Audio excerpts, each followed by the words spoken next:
natin? Nakulong na tayo. Hindi ko alam. Tumahimik ka nga dyan. Nag-iisip ako dito kung paano tayo makatakas. Akala ko ba na nakuha mo na ang loob nila, senyora? Akala ko nga eh. Akala ko, napaniwala ko na sa mga drama ko. O sino ngayon ang nauto? Ano ka ba, Karding? Hindi ka nag-isip. Bakit mo naman to sinisi sa akin? Di ba plano mo to? Nakakatakam naman tong garlic butter shrimp. Magluto nga ako. Mag-search muna ako kung paano magluto ng garlic butter shrimp. Oh, ito na. Nakaluto na din ako. Punta lang kayo sa comment section para malaman nyo kung saan ako nag-research. Kumusta naman ang dalawang sigbi na nakulong? Umanda ka, senyora.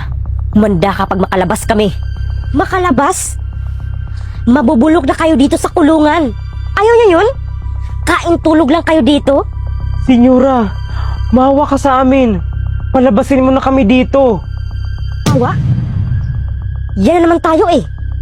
Akala mo, Karding, na mauto pa ako sa mga drama mo? Kilala na kita, Karding. Kaya, hindi mo na ako mauto. May araw ka din sa akin, senyora. Pagsisihan mo tong pinakulong mo kami. Umanda ka kapag makalabas ako. Hindi mo kilala ang pamilya ko, senyora. Bakit? Sino ka ba? Anak ka ba ng isang pamilya na kurap? Sa bagay, mukha kang pera. Kaya matakot ka na. Oo nga pala. Anak ni Batong Bakal. Yung magnanakaw ng tax. Paano mo nalaman? Sino nagsabi sa'yo niyan? Hello?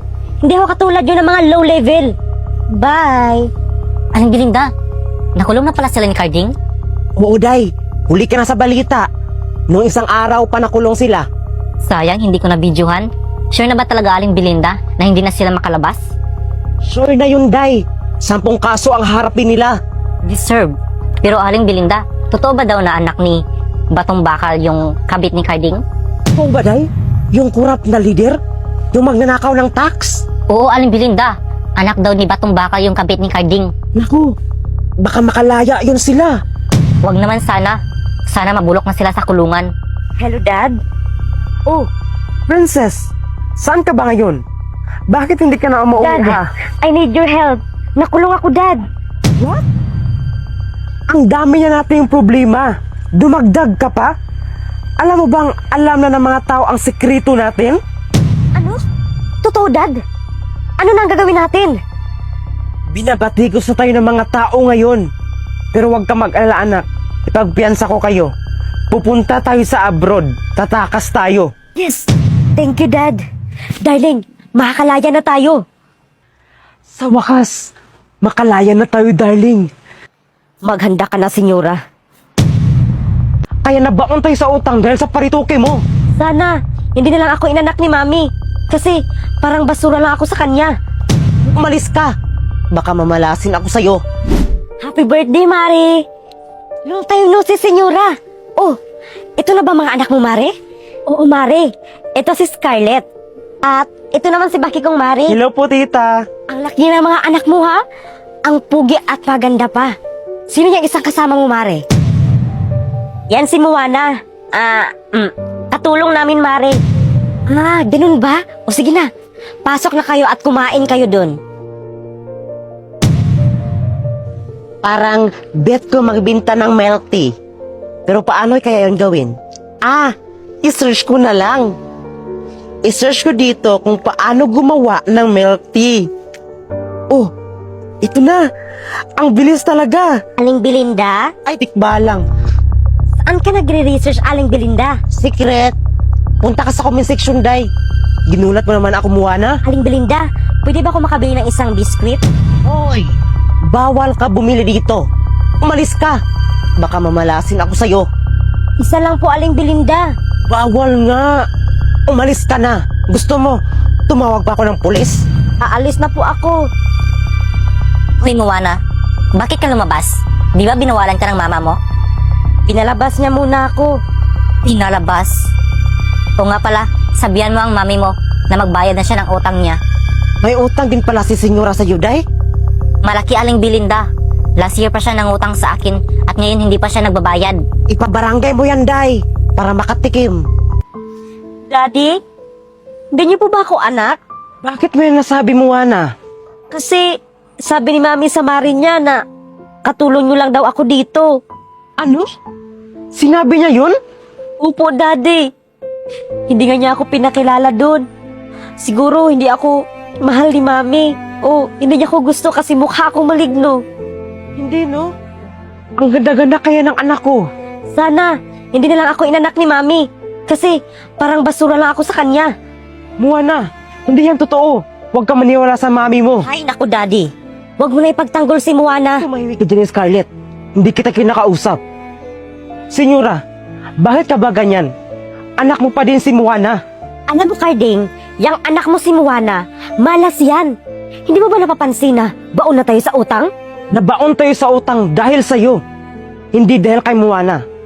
Di ba nagparituki ka ng mukha? Di ba kagaya ang mukha mo kay Moana? Kaya nabaon tayo sa utang dahil sa parituki mo. Ano? Nagparitoki ka, senyora? Ano?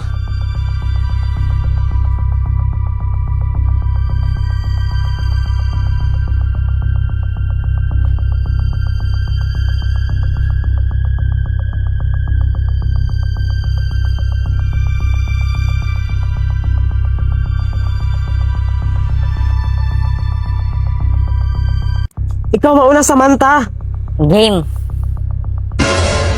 Ako pa rin ba, Kikong? La, bakit ikaw lagi? Talo ka na ba, Kikong? Ano ba yan? Nanadaya ka sa Samantha, no? Porkit nanalo, madaya na? Hindi ikaw na. Pahiram ako nitong tile push ba, Kikong, ha? Maglalaro lang kami ni Moana. Ayoko nga. Baka hindi nyo na to ibalik. Sa WePlay na lang kayo maglaro ng tile push. May tile push sa WePlay? Oo, meron, Samantha. I-download nyo lang ang WePlay at hanapin nyo ang tile push. Go na tayo sa WePlay. Dahil sa'yo, Moana, nagkagulo kami ng daddy mo. Dahil sa'yo, nabunyag ang sikreto ko. Kaya humanda ka sa gagawin ko. Nakakit, Mami. Kinakahiya mo ako na naging anak mo ako? Iiwan kita doon sa mall. Tingnan natin kung makabalik ka pa dito sa bahay. Pinakaya mo ang sarili mong anak, senyora? Bakit hindi ka makasalita, senyora? Ano ka ba, Carding? Bakit ayaw mong sabihin na nagparituki ka?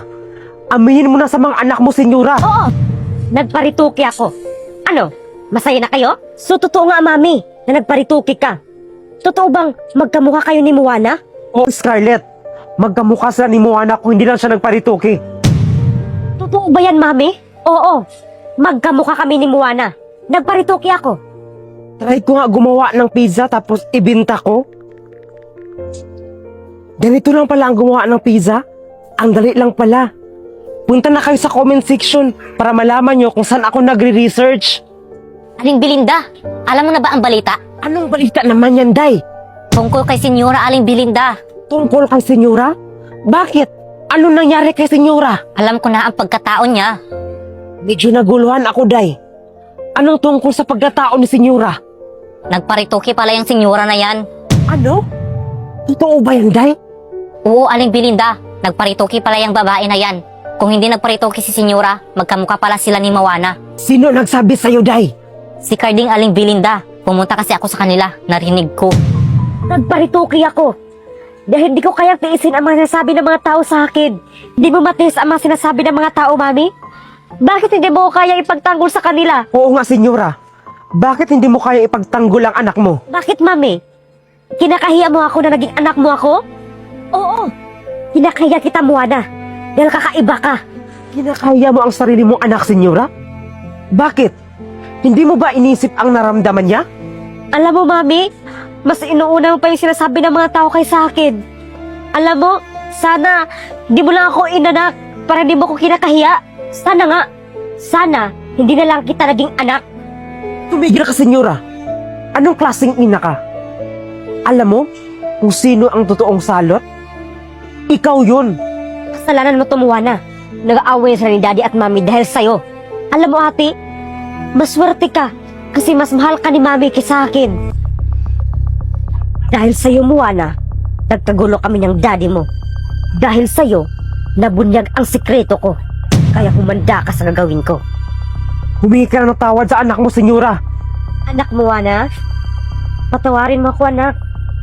Tara, sumama ka sa akin. Mag-mall tayo. Talaga ba, Mami? Oh, sige na. Magbihis ka na. Opo, Mami. Yes. Very good. Humanda ka, Moana. Iiwan kita doon sa mall.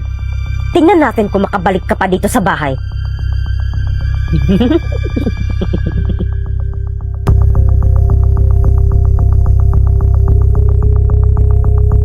Ano nangyari sa'yo, senyora? Aray, ang sakit ng mata ko. Kailangan natin ng eye donor bago magawa ang operasyon. Ano, Dok? I-donate ko na po tong isang mata ko para kay Mami. Mami, bakit niyo po ko iniwan sa mall? Nakauwi ka pa pala? Bakit mo naman iniwan si Muha na senyora? Paano naman kasi kung ano-ano pinabili niya doon sa mall? Tapos, kung hindi mabili ang gusto niya, magwawala. Ako, Mami, hindi nga ako nagpabili sa'yo eh. Di ba, iniwan mo lang ako sa labas ng mall at pinaupo doon kasi may bibilhin ka? Ano ka ba, senyora? Ganyan ka na ba talaga? Ganyan ka na ba talaga sa mga anak mo? So mas kinakampihan mo na ang anak mo ngayon kaysa aking karding? Dapat lang. Kilala na kita, senyora. Malapit na pala ang birthday ko. What if gagawa ako ng cake? Gagawa na lang ako. Oh, ito na ang ingredients. Gagawa na ako. Punta lang kayo sa comment section para malaman niyo kung saan ako nag-research. Aling Belinda,